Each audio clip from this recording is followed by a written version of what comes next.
G thank you very much. سب سے پہلے تو میں شکریہ ادا کرنا چاہوں گا کہ بلوچستان کے موضوع پہ ایک سنجیدہ گفتگو نظر آ رہی ہے مجھے، اور ہمارے کافی سینئر رہنما بیٹھے ہیں. تو اس میں ایک بات جو ہے بہت ضروری ہے کہ ہم ہسٹری کو سمجھیں. ظاہر پاسٹ کو سمجھے بغیر ہم پریزنٹ کو نہیں سمجھیں گے، لیکن میرا خیال ہے کہ now we have to understand the future as well. دو تین باتیں میں گزارش کرنا چاہوں گا. یہ کہنا کہ واپسی کا راستہ کیا ہے، یہ کہنا کہ ابھی اس کنفلکٹ کا حل کیا ہے، یہ کہنا کہ وہ رہنا چاہتے ہیں یا نہیں رہنا چاہتے ہیں، اس کے لیے دنیا میں ایک ڈیموکریٹک پروسیس ہے، اور اگر ریفرینڈم کیا جائے تو پتہ لگ جائے گا کہ بلوچستان کے لوگوں کا کیا اوپینین ہے.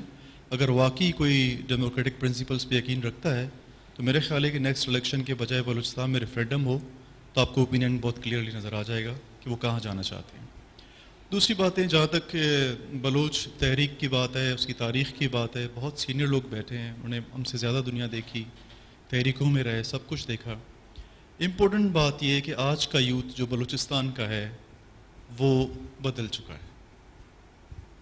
آپ میں سے پتہ نہیں کون ریسنٹلی کوئی بتا سکتا ہے کوئی بلوچستان کوئی گیا ہو، مثال کے طور پہ تربت گیا ہے کوئی، آواران گیا ہے کوئی، تو از دیٹس گریٹ.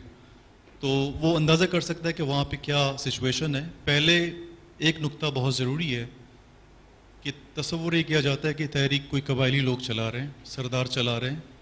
یہ بات واضح ہونے کی ضرورت ہے کہ ابھی قبائلی لوگ تحریک نہیں چلا رہے ہیں.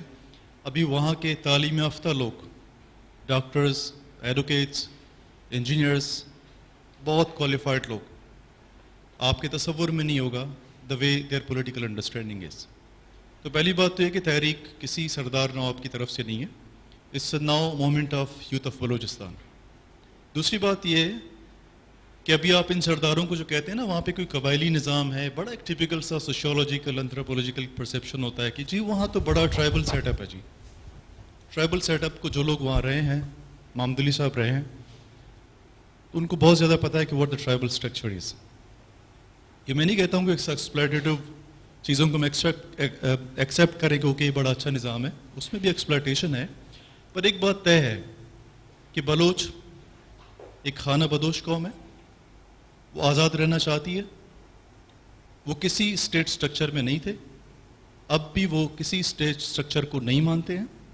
اور کچھ حلقوں میں آپ کو نظر آتا ہے بڑا کوئٹہ ویٹا، یہ تھوڑا بہت یہ ویسی ایک جو سیکٹریٹ کا دائرہ کار ہے نا، سیکٹریٹ جسے کہتے ہیں. ایک طرف زرگون روڈ پہ وزیر اعلیٰ ہاؤس ہے، اس کے سامنے سیکٹریٹ ہے، بس یہیں تک شاید حکومت کی عملداری ہے. باقی آپ بلوچستان میں جا کے دیکھ لیں کہ وہاں پہ کس قسم کا تشدد ہے، کس قسم کا اسٹیٹ وائلنس ہے. جیسے مس نازش نے کہا کہ this state structure is brutal for Balochistan as well, but Pakistan کا حل کیا ہے؟ کون سا تانا، کون سا حلقہ، کہاں پہ کیا زیادتی نہیں ہے؟ سوری میں شاید 2-4 منٹ لوں. ہمارے وقت پہ ہمیں ہمیشہ گلا رہتا ہے کہ وقت کی بڑی کمی ہو جاتی ہے. یہ این جی او کا سیمینار نہیں ہے، مجھے یقین ہے. میرا مقصد صرف کہنے کا یہ ہے کہ we have to understand the current perspective which has gone so far. آپ کی یہاں کی گفتگو سے باتیں بہت دور چلی گئی ہیں، بہت دور ہے. نہ پاکستان کا میڈیا یہ چیز سمجھ رہا ہے، نہ پاکستان کی سول سوسائٹی سمجھ رہے ہیں. The rest of country understands. ان کے خیال میں کچھ سردار ہے، کچھ گڑبڑ ہے، کچھ طرح سے. آنیسٹلی آپ کو بتاؤں، کبھی بلوچستان کے رورل ایریاز میں پاکستان کا نیشنل فلیگ نہیں ہے. بلوچستان کے رورل ایریاز، بلوچ علاقوں میں قومی ترانہ پاک سرزمین نہیں ہے. تو یہ ریئلٹیز ہمیں کیوں نہیں سمجھ آتی؟ اور اسٹل ہم سمجھ رہے ہیں. ایک سوری ٹو سے ایک آرگنائزر کو میں نے کہا کہ still you want to understand کہ بلوچستان کے لوگ کیا چاہتے ہیں. اسٹل آپ کو یہ آواز ظلم کی نظر نہیں آتی، سنائی نہیں دیتی؟ آپ کو جو سرزمین پہ خون بہ رہا ہے نوجوانوں کا وہ نظر نہیں آتا؟ ایک تاریخی تسلسل تشدد کا چل رہا ہے وہ نظر نہیں آتا آپ کو؟ اتنا وائلنس ہو رہا ہے نظر نہیں آتا آپ کو؟ لوگوں کی بے حرمتی ہوتی ہے. یہ صاحب بہتر بتاتے ہیں کہ بلوچ اپنی عزت کے لیے جان دیتا ہے لیکن اپنی بے حرمتی برداشت نہیں کرتا ہے. اس کو آپ بے عزت کریں گے، آپ ایکسپلائٹ کریں گے، آپ ہر چوک پہ اتاریں گے، ذلیل کریں گے. بلوچ ایک ایسی قوم ہے وہ نہیں مانے گی ان چیزوں کو. یہ آپ ذہن میں رکھ لیں.